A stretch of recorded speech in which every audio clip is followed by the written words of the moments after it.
अल्हम्दुलिल्लाह नहमदुहु व नस्तईनुहु व नस्तगफिरुहु व नु'मिनु बिही व नतवक्कलु अलैहि व नऊज़ु बिल्लाहि मिन शुरूरि अनफुसिना व मिन सय्यिआति अअमालिना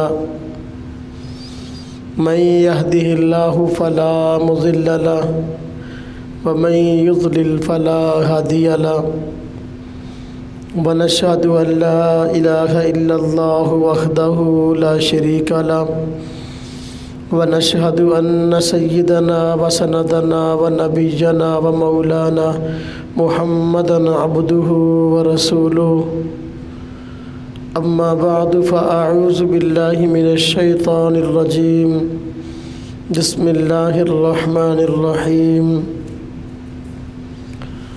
सुब्हानल्लज़ी अस्रा बिअब्दिही लैलन मिनल मस्जिदिल हराम इलल मस्जिदिल अक़सा अल्लज़ी बारकना हौलहु लिनुरियहु मिन आयातिना इन्नहु हुवस समीउल बसीर। आमनतु बिल्लाहि सदक़ल्लाहुल अज़ीम। अल्लाहुम्मा सल्लि अला मुहम्मदिन व अला आलि मुहम्मद कमा सल्लैता अला इब्राहीम व अला आलि इब्राहीम इन्नका हमीदुम मजीद।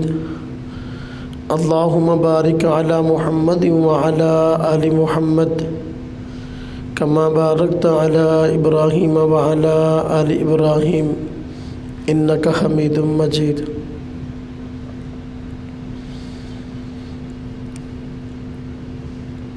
हुज़ूर नबी अक़दस सल्लल्लाहु अलैहि वसल्लम को अल्लाह तबारक व तआला ने बहुत से मोजज़ात अता फ़रमाए थे। मोजज़ात दूसरे अम्बिया अलैहिमुस्सलातु वस्सलाम को भी अता फ़रमाए गए और हमारे आका हज़रत मोहम्मद मुस्तफ़ा सल्लल्लाहु अलैहि वसल्लम को भी अता हुए। बाकी अम्बिया को मोजज़ात वो अता हुए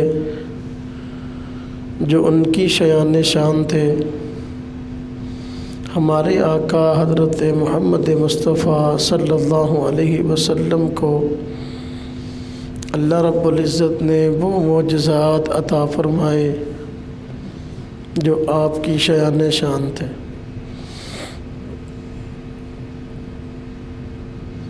आपके अज़ीम शान मोजज़ात में से एक मोजज़ा इसरा और मेराज वाला है।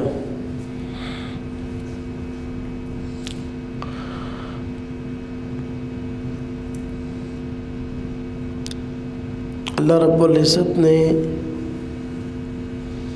हुज़ूर नबी पाक सल्लल्लाहु अलैहि वसल्लम को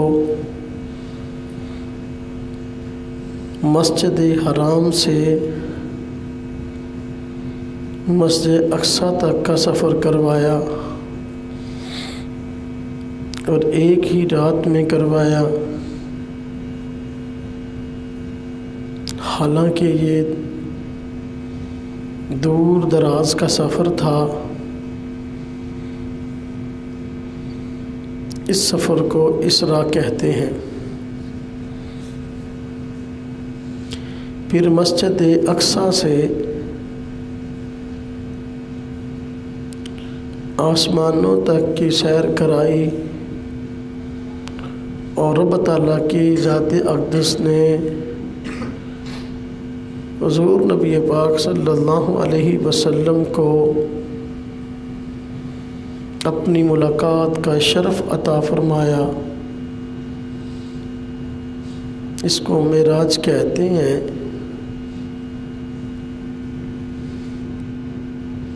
आप सल्लल्लाहु अलैहि वसल्लम का ये एक अज़ीम शान मोजज़ा है जो दूसरे अम्बिया को अता न किया गया। दूसरे अम्बिया की नबूवत और शरीयत तबलीग वाली ड्यूटी एक मखसूस इलाके और एक मखसूस कौम के लिए थी, इसलिए उनके मोजज़ात के असरात भी उन इलाकों तक महदूद रहे। हुज़ूर नबी पाक सल्लल्लाहु अलैहि वसल्लम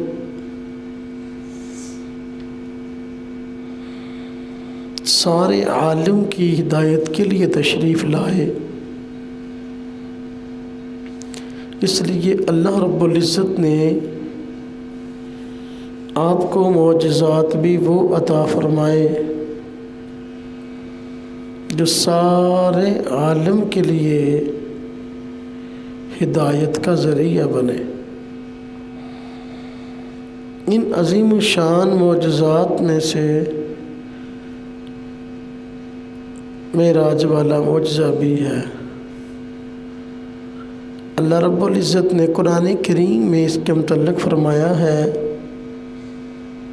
सुब्हानल्लज़ी अस्रा बिअब्दिही लैलम, पाक है वो ज़ात जो ले गई रातों रात अपने बंदे को मिनल मस्जिदिल हराम इलल मस्जिदिल अक्सा, मस्जिद हराम से मस्जिद अक्सा तक। और ये वो जगह है अल्लज़ी बारकना हौलहु, जिसके इर्द गिर्द हमने बरकतें रखी हैं। लिनुरियहु मिन आयातिना,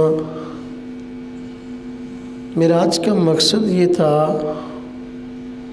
कि हुज़ूर नबी पाक सल्लल्लाहु अलैहि वसल्लम को अपनी कुदरत और अज़मत की निशानियाँ दिखाई जाएं। मिराज से वापस आने के बाद लोगों ने तरह तरह की बातें की, एतराज़ात किए। इन्नहु हुवस समीउल बसीर, अल्लाह पाक ने फरमाया मैं अल्लाह पाक की ज़ात सुनने वाली भी है, देखने वाली भी है। जिसने माना उनकी तस्दीक को भी सुन लिया, जिन्होंने इनकार किया उनकी तकज़ीब को भी सुन लिया। तस्दीक करने वालों के हालात को भी देख लिया, तकज़ीब करने वालों के हालात को भी देख लिया।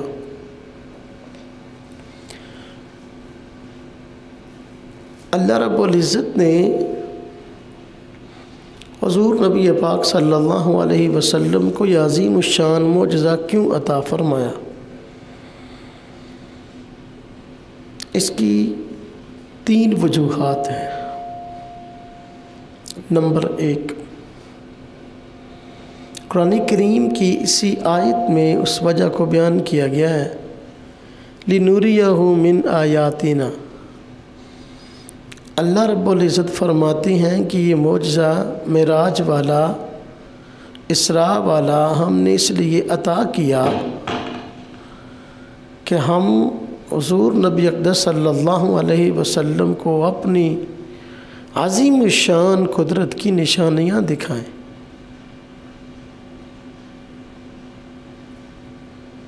तो अल्लाह पाक ने हुज़ूर नबी अक़दस सल्लल्लाहु अलैहि वसल्लम को मेराज वाला जो मोजज़ा अता फ़रमाया,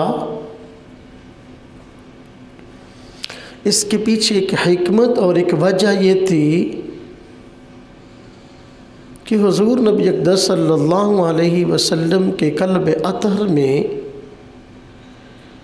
रब ताला की अज़मत में इजाफ़ा हो जाए। पहले ही बड़ा इजाफ़ा था, रब ताला की अज़मत में मज़ीद इजाफ़े के लिए मेराज और इसरा वाला मोजज़ा और नेमत अता फ़रमाई। जब हुज़ूर नबी पाक सल्लल्लाहु अलैहि वसल्लम ने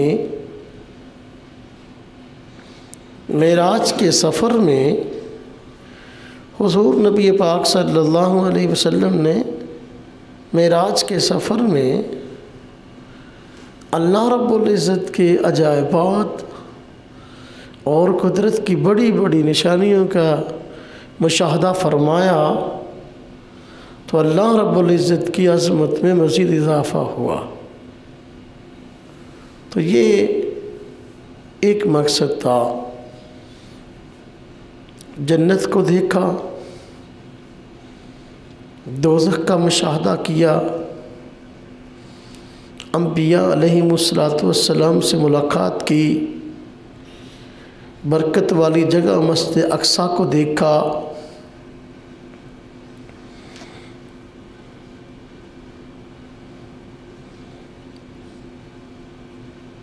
मुख्तलिफ आसमानों पर फरिश्तों और अंबिया से मुलाकातें हुई, रब ताला की ज़ात अक़दस से मुलाकात हुई, ज़ियारत का शर्फ़ भी हासिल हुआ। ये सब अल्लाह रब्बुल इज़्ज़त की कुदरत की अज़ीम निशानियाँ। तो मेराज का एक मकसद यही था ताकि आप कुदरत की निशानियों का मुशाहदा फरमाएं और अल्लाह रब्बुल इज़्ज़त की ज़ात अक़दस का शुक्र अदा करने वाले बन जाएं कि अल्लाह रब्बुल इज़्ज़त ने इतनी बड़ी नेमत से नवाजा है कि जो चीज़ें आम लोगों के लिए आलिमुल गैब से ताल्लुक़ रखती हैं, आपको उन चीज़ों का मुशाहदा करवाया गया। एक मकसद मेराज का और भी है। जब अल्लाह रब्बुल इज़्ज़त ने हुज़ूर नबी अक़दस सल्लल्लाहु अलैहि वसल्लम को दीन की दावत का हुक्म दिया,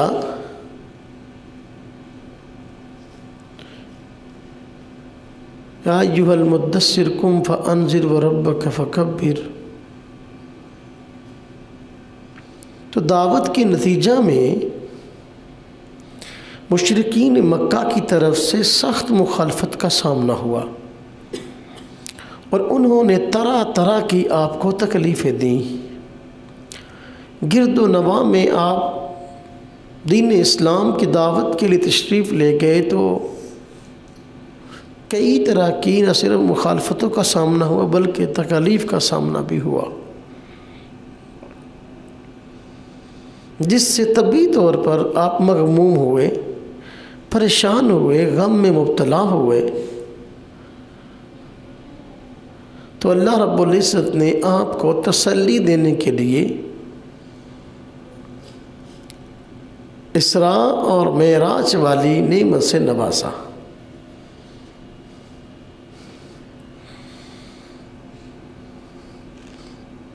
तीसरा सबब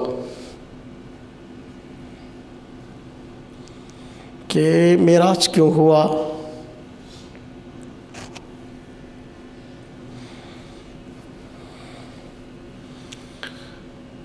मेराज क्यों हुआ? अल्लाहु अकबर।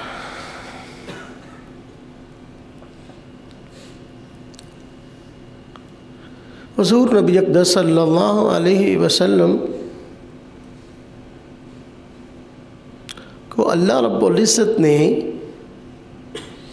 तौहीद की आवाज़ बुलंद करने का हुक्म दिया था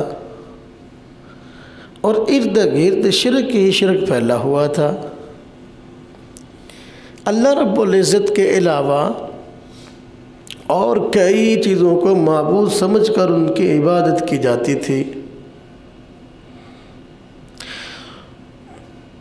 हुज़ूर नबी पाक सल्लल्लाहु अलैहि वसल्लम ने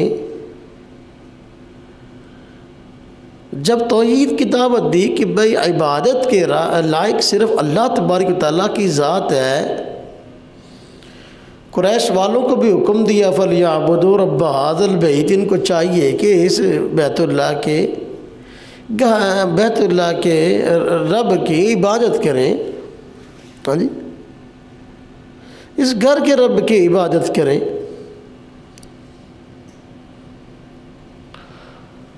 तो आपने तौहीद की दावत दी तो मुशरिकीन मक्का ने एतराज़ किया कि ये क्या, ये दीन तो हमारे बाप दादा का है और आप हमें हमारे बाप दादा के दीन से हटाना चाहते हैं।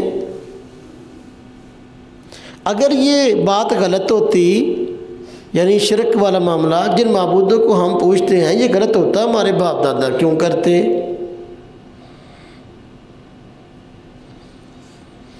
हुज़ूर नबी पाक सल्लल्लाहु अलैहि वसल्लम के सामने जब इस तरह की इश्कालात आए, अगरचे आप तौहीद परस्त भी थे, तौहीद के दाई भी थे, लेकिन इसके बावजूद मुशरिकीन मक्का की बातों को सुनकर परेशानी ज़रूर हुई। तो इत्मीनान क़ल्ब के लिए, मज़ीद तसल्ली के लिए अल्लाह रब्बुल इज़्ज़त ने मेराज वाली नेमत अता फरमाई और इसरा वाली नेमत अता फरमाई कि अंबिया अलैहिमुस्सलातु वस्सलाम को मस्जिद अक्सा में जमा फरमा दिया और हुज़ूर नबी पाक सल्लल्लाहु अलैहि वसल्लम से उनकी मुलाकात कराई गई। और अल्लाह तबारक व तआला ने हुज़ूर नबी पाक सल्लल्लाहु अलैहि वसल्लम को हुक्म दिया, वस्अल मन अरसलना मिन क़ब्लिका मिर रुसुलिना अजअलना मिन दूनिर रहमानि आलिहतन युअबदून। अपनी तसल्ली के लिए, अपने इत्मीनान क़ल्ब के लिए आप उन शख्सियात से भी पूछ सकते हैं जो आपसे पहले हमने रसूल बना के भेजे हैं, कि क्या हमने रहमान के अलावा भी कोई माबूद बनाए हैं जिनकी इबादत की जाए?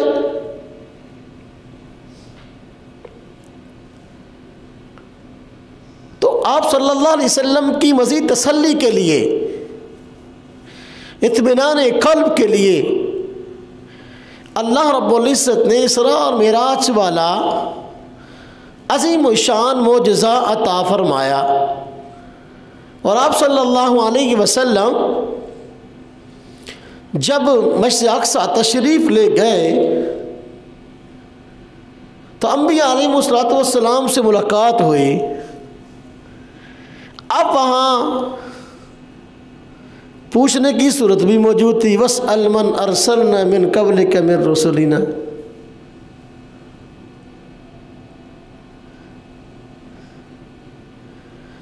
तो मेराज वाली इस नेमत के मिलने का एक सबब ये भी था।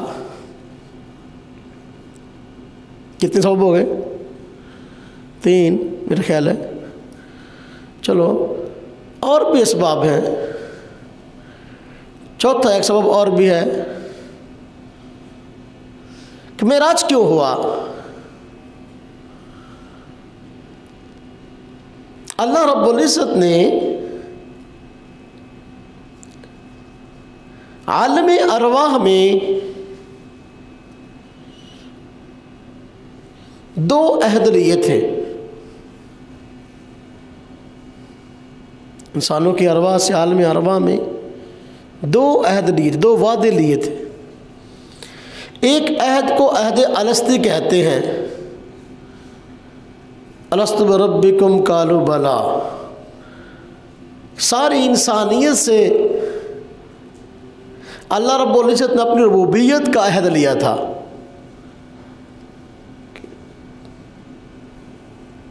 और सारी की सारी इंसानियत ने रब ताला के परवरदिगार होने पर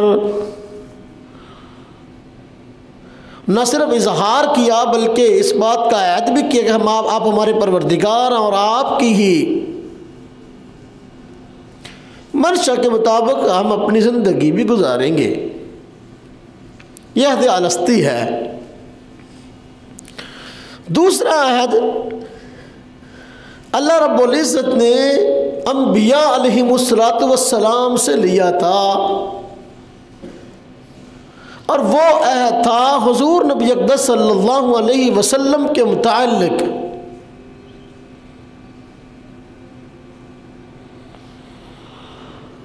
वइज़ अख़ज़ना मीसाक़न नबिय्यीन में इसको बयान किया गया कि अंबिया अलैहिमुस्सलातु वस्सलाम से अल्लाह पाक फरमाते हैं हमने अहद लिया हुज़ूर नबी अक़दस सल्लल्लाहु अलैहि वसल्लम के मुतल्लिक़ कि मैं हुज़ूर नबी पाक सल्लल्लाहु अलैहि वसल्लम को अगर तुम्हारे दरमियान भेजूँ, तुम में से कोई बंदा उसका ज़माना पाए, लतुमिनुन्न बिही व लतंसुरुन्ना, तो तुम उन पर ईमान भी लाना और उनकी मदद भी करना। अब कुरान करीम की आयत महज फ़र्ज़ी तो नहीं है। अल्लाह रब्बुल इज़्ज़त ने इसकी एक अमली सूरत का इजहार फरमा दिया ताकि लतुमिनुन्ना पर भी अमल हो जाए, वला तंसुरुन्ना पर भी अमल हो जाए। ये दो काम अंबिया अलैहिमुस्सलातु वस्सलाम ने करने थे। एक हुज़ूर नबी पाक सल्लल्लाहु अलैहि वसल्लम की ज़ात अक़दस पर ईमान लाना और दूसरा आपकी मदद करना। इसके लिए दो इंतज़ाम फरमाए चले, एक नहीं दो कह लें। एक तो ये कि मेराज की रात अल्लाह रब्बुल इज़्ज़त तमाम अंबिया अलैहिमुस्सलातु वस्सलाम को जमा फरमा दिया और सब आप पर ईमान लाए और आपकी इब्तिदा में नमाज अदा की। आप इमाम थे, सब अंबिया आपके मुक्तदी थे। ये लतुमिनुन्न पर अमल हो गया। और मदद होती है मुश्किल वक़्त में। हुज़ूर नबी अक़दस सल्लल्लाहु अलैहि वसल्लम आपने लिए अपनी उम्मत के लिए मुश्किल वक़्त खुरूज दज्जाल का समझा करते थे। इसलिए आप सल्लल्लाहु अलैहि वसल्लम की अहम दुआओं में दज्जाल के फितने से पनाह का पता चलता है। अल्लाहुम्मा इन्नी अऊज़ु बिका मिन फितनतिल मसीहिद दज्जाल। और आप सल्लल्लाहु अलैहि वसल्लम खुद फरमाया करते थे अपनी उम्मत को कि जुमा के दिन सूरह कहफ पढ़ा करो। जो बंदा जुमा के दिन सूरह कहफ पढ़ लेगा अगला पूरा हफ्ता दज्जाल के फितने से महफूज हो जाएगा। अगला पूरा हफ्ता फरमाया फितनों से महफूज हो जाएगा। अगर बिलफर्ज दज्जाल भी निकल आया तो उसके फितने से भी महफूज रहेगा। वो फरमाया करते थे कि अगर ये मेरे ज़माने में निकल आया तो मैं तुम्हारे लिए काफ़ी हो जाऊंगा, वरना सूरह कहफ पढ़ा करो। तो दज्जाल का फितना, दज्जाल की आजमाइश उम्मत मुस्लिमा पर बहुत बड़ी है। जब ये आएगा तो बड़ी शोबदेबाजियाँ दिखाएगा, खुदाई का दावेदार होगा। हुज़ूर नबी पाक सल्लल्लाहु अलैहि वसल्लम फरमाया कि देखो वो दावे में झूठा है इसलिए कि उसकी एक आँख जो है बेकार होगी। फरमाया तमाम अंबिया ने अपने उम्मतियों को दज्जाल के फितने से डराया है और मैं भी डराता हूँ, लेकिन मैं तुम्हें दज्जाल के फितने से बचने के लिए एक ऐसी निशानी बतला देता हूँ जो किसी और नबी ने नहीं बताई। फरमाया कि वो एक आँख से काना होगा, तुम्हारा रब काना नहीं है, लिहाजा उसको रब ना समझना। ये आप सल्लम ने निशानी बतला दी। वो दज्जाल एक आंख से काना होगा और तुम्हारा रब काना नहीं है। दज्जाल का फितना बहुत बड़ा, अल्लाह पाक की तरफ से उसको ढील मिली हुई होगी। तो अल्लाह रब्बुल इज़्ज़त कुर्बे क़यामत हज़रत सैयदना ईसा अलैहिस्सलाम को दज्जाल को कत्ल करने के लिए मबऊस फरमाएंगे, भेजेंगे। ये मतलब नहीं कि ईसा अलैहिस्सलाम जो है दोबारा पैदा होंगे। अल्लाह रब्बुल इज़्ज़त ने उनको यहूदियों के शर से बचा लिया था। जब यहूदियों ने उनको शहीद करने का इरादा किया तो अल्लाह रब्बुल इज़्ज़त ने ईसा अलैहिस्सलाम को आसमानों पे उठा लिया और यहूद के शर से बचा लिया। अब आसमानों पर ईसा अलैहिस्सलाम जिंदा मौजूद हैं और सैयदना ईसा अलैहिस्सलाम की मुलाकात भी मेराज की रात हज़रत ईसा अलैहिस्सलाम हुज़ूर नबी पाक सल्लल्लाहु अलैहि वसल्लम से हुई थी। इसलिए हम कहते हैं ईसा अलैहिस्सलाम सहाबी भी हैं, इसलिए कि वफ़ात से पहले हुज़ूर सल्लल्लाहु अलैहि वसल्लम की ज़ात अक़दस को देखा और ईमान की हालत में देखा है। ये सहाबी की तारीफ़ हम करते हैं। नबी भी हैं, सहाबी भी हैं। तो वला तंसुरुन्ना पर अमल करने के लिए सैयदना ईसा अलैहिस्सलाम आएंगे, यानी हुज़ूर नबी पाक सल्लल्लाहु अलैहि वसल्लम की मदद मुश्किल वक़्त में होती है। दज्जाल जो है वो उस वक़्त ज़ाहिर हो चुका होगा। अल्लाह रब्बुल ईसा अलैहिस्सलाम को आसमान से भेजेंगे। हुज़ूर नबी पाक सल्लल्लाहु अलैहि वसल्लम ने इरशाद फरमाया कैफ़ अंतुम इज़ा नज़ला ईसा इब्नु मरियम फ़ीकुम व इमामुकुम मिनकुम।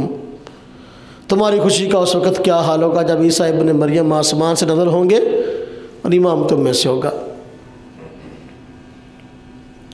तो ये सैयदना ईसा अलैहिस्सलाम आसमान से नज़र होंगे और हुज़ूर नबी पाक सल्लल्लाहु अलैहि वसल्लम की नुसरत फरमाएंगे, मदद फरमाएंगे।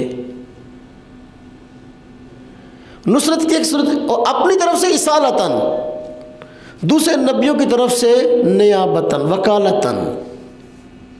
और जिसने कदूरी पढ़ी वकाला पढ़ा, जानते कि वकाला क्या होता है? वकाला, हवाला, कफ़ाला आपने पढ़ा हुआ है ना। अपनी तरफ से इसालतन और दूसरे अंबिया की तरफ से वकालतन, यानी दूसरे नबियों के नायब बन के आएंगे और दज्जाल को कत्ल करेंगे। ये वाला तंसुरुन्ना पर उस वक़्त अमल होगा कि हुज़ूर नबी पाक सल्लल्लाहु अलैहि वसल्लम की मदद करना। और ईसाई चूँकि मुसलमानों के मुखालिफ हैं और इस्लाम को हुज़ूर नबी पाक सल्लल्लाहु अलैहि वसल्लम की ज़ात से गलत कहते हैं, फरमाया ईसा अलैहिस्सलाम नाज़िल होंगे, दज्जाल को कत्ल करेंगे, उसके फितने को ख़त्म कर देंगे, सलीब को तोड़ेंगे ताकि ईसाइयों को ये गलतफहमी दूर हो जाए, उनकी गलतफहमी ख़त्म हो जाए कि भाई ईसा अलैहिस्सलाम सूली चढ़े थे, ऐसी कोई बात नहीं। और बताएंगे मैं भाई न खुदा हूँ, न खुदा का बेटा, बल्कि अल्लाह का पैगंबर हूँ और अब दीन इस्लाम की नुसरत के लिए आया हूँ कि मैं खुद दीन इस्लाम पर अमल करूँगा और दूसरों से करवाऊँगा। अब हो पैगंबर, हो साहिब किताब, रसूल, इंजील नाज़िल हुई आप पे, लेकिन अमल करें हुज़ूर नबी अक़दस सल्लल्लाहु अलैहि वसल्लम की शरीयत पर, कुरान पर, तो ये हुज़ूर के लिए एजाज़ है। आप सल्लल्लाहु अलैहि वसल्लम के साथ नुसरत है। तो ईसा अलैहिस्सलाम ये फरमाएंगे कि मैं तो दीन इस्लाम पर अमल करने के लिए आया हूँ, ये हुज़ूर की मदद है, नुसरत है। इससे ईसाइयों की मुखालफत भी ख़त्म हो जाएगी, वो मुसलमान हो जाएंगे।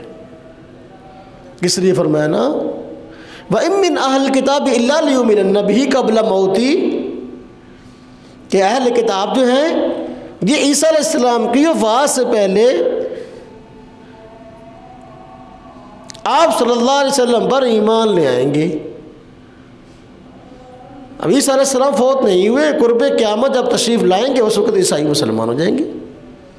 यूँ हज़रत ईसा अलैहिस्सलाम हुज़ूर नबी पाक सल्लल्लाहु अलैहि वसल्लम की मदद करेंगे।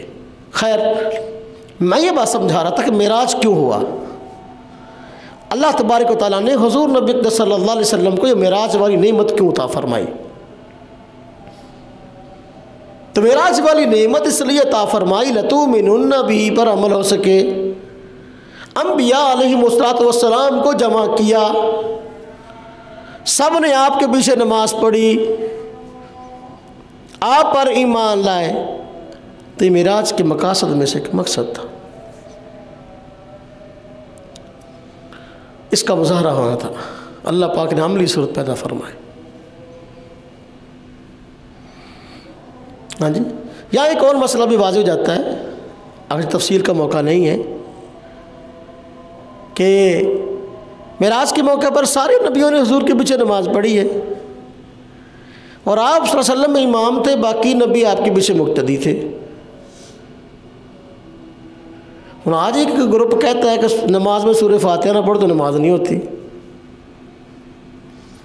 जबकि वो अंबिया ने आपके पीछे नमाज पढ़ी है। सूरह फातिहा तो हुजूर नबी पाक सल्लल्लाहु अलैहि वसल्लम को अता हुई, पे नबियों को अता ही ना हुई थी।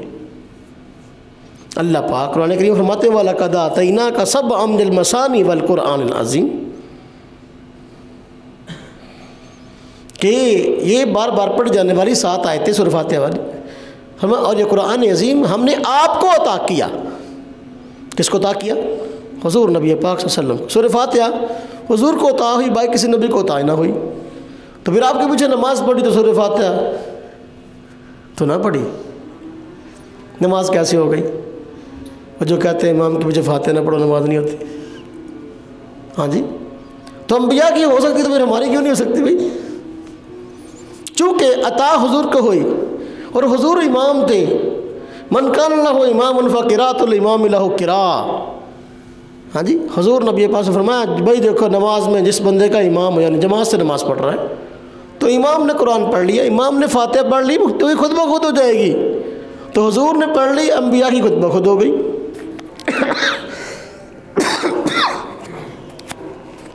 फरमाया भाई ज़ाकर आफ़ान से तू, मुस्लिम शरीफ में रिवायत मौजूद है, जब इमाम कुरान पढ़े तुम चुप रहो।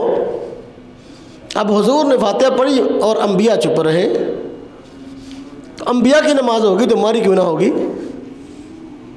जब फरमाया कुरान करीम में अल्लाह रब्बुल इज़्ज़त ने वइज़ा क़ुरिअल कुरान फ़स्तमिऊ लहू वअनसितू लअल्लकुम तुरहमून, जब कुरान पढ़ा जाए तो उसकी तरफ कान लगाओ, चुप रहो ताकि तुम पर रहम किया जाए। और इस आयत का शायद नुज़ूल नमाज है। सहाबा किराम फरमाते हैं नमाज के बारे में नाज़िल हुई है। अब आम लोगों को हुक्म है तुम चुप रहो, कान लगाओ। सवाल है नमाज में कुरान पढ़ेगा कौन? फिर इमाम पढ़ेगा, इमाम पढ़ेगा, मुक़्तदी चुप रहेगा। इसलिए बुखारी शरीफ में रिवायत फरमा वाइज़ा काल इमाम गैर मग़ज़ूब अलैहिम वलज़्ज़ालिन क़ूलू आमीन। जब इमाम गैर मग़ज़ूब अलैहिम वलज़्ज़ालिन कहे तुम आमीन कहो। मालूम हुआ इमाम ने फातिहा पढ़नी है, हमने पीछे आमीन ही कह देनी, इतना ही काफ़ी है। आमीन कहने से हम इमाम के साथ शरीक हो जाएंगे। अंबिया ने भी यही किया। बाहर कैफ मेराज क्यों हुआ? लतुमिनुन्ना पर अमल करने के लिए मेराज क्यों हुआ? इसकी एक और वजह भी है।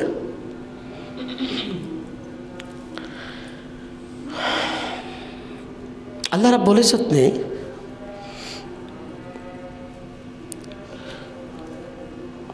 हज़रत इब्राहीम अलैहिस्सलातु वस्सलाम को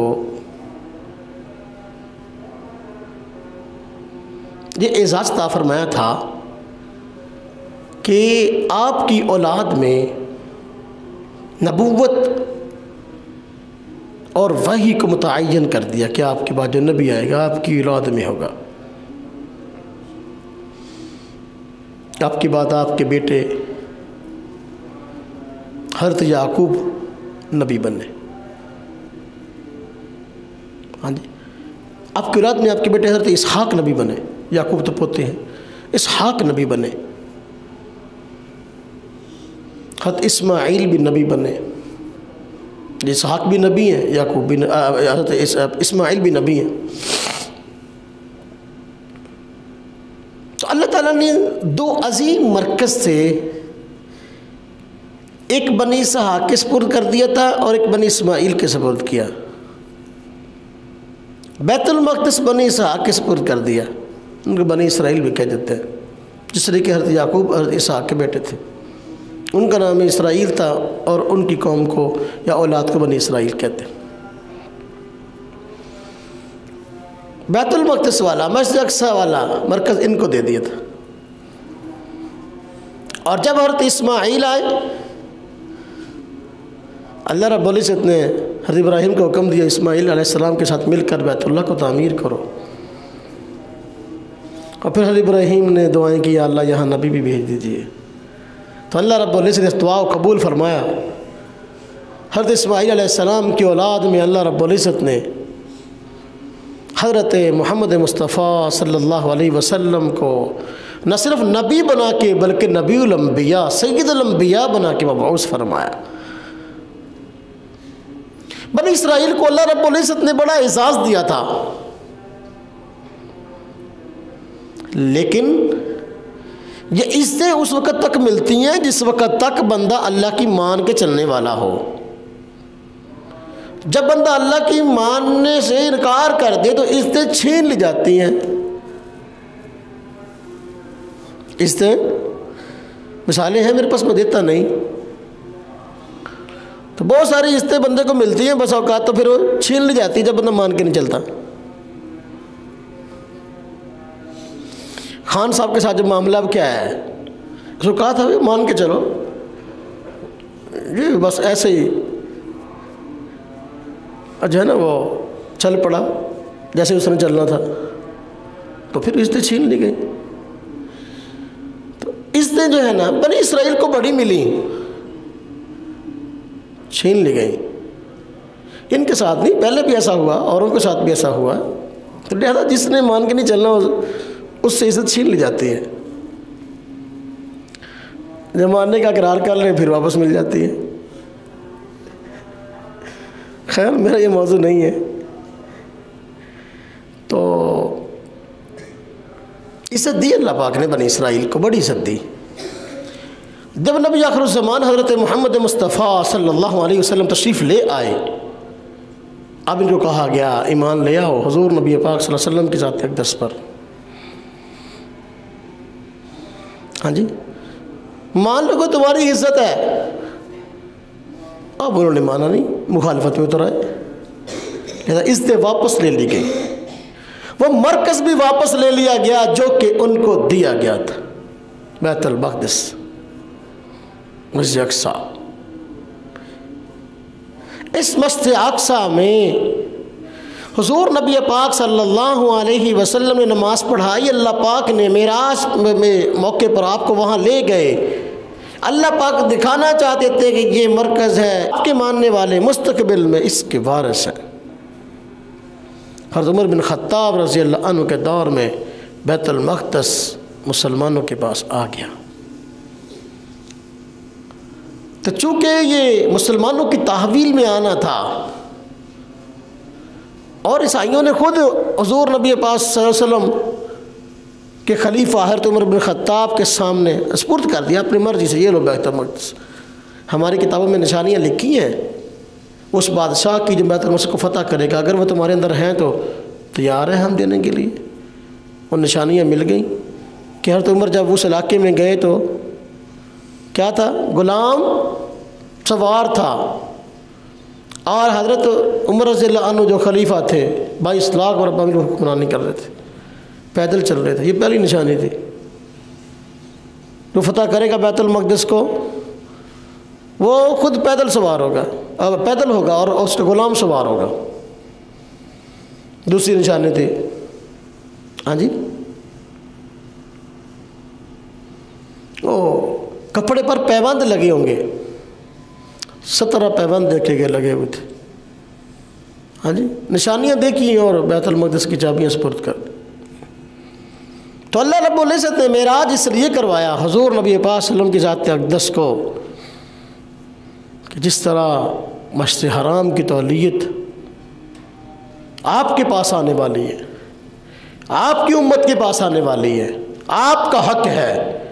बैतुल मक़दिस भी आपका हक है, इसलिए मेराज कराया गया। और अंबिया अलैहिमुस्सलातु वस्सलाम जो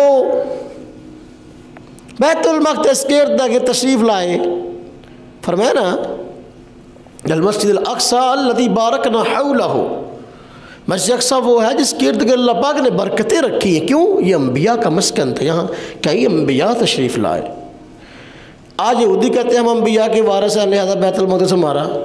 हम कहते हैं अल्लाह रब्बुल इज़्ज़त ने सारे अंबिया को वहाँ जमा करके मस्जिद अक़सा में हुज़ूर नबी पाक सल्लल्लाहु अलैहि वसल्लम से मुलाकात करा दी। तमाम अंबिया अलैहिस्सलाम आप पर ईमान ले आए और बैतुल मक़दिस के मस्जिद अक़सा के मुसल्ले पे हुज़ूर सल्लल्लाहु अलैहि वसल्लम की ज़ात से खड़ा कर दिया। तुसी साढ़े इमाम। सारे अंबिया ने चाबियाँ बैतुल मक़दिस की, मस्जिद अक़सा की हुज़ूर सल्लल्लाहु अलैहि वसल्लम के सुपुर्द कर दी। तुम कौन होते हो ये बात करने वाले? तो मेराज इसलिए हुआ, वहाँ आपने नमाज़ पढ़ा दी, बता दिया कि मुस्तक़बिल में यहाँ यहूदियों की इबादत नहीं होगी, यहाँ मुसलमान अपनी इबादत करेंगे।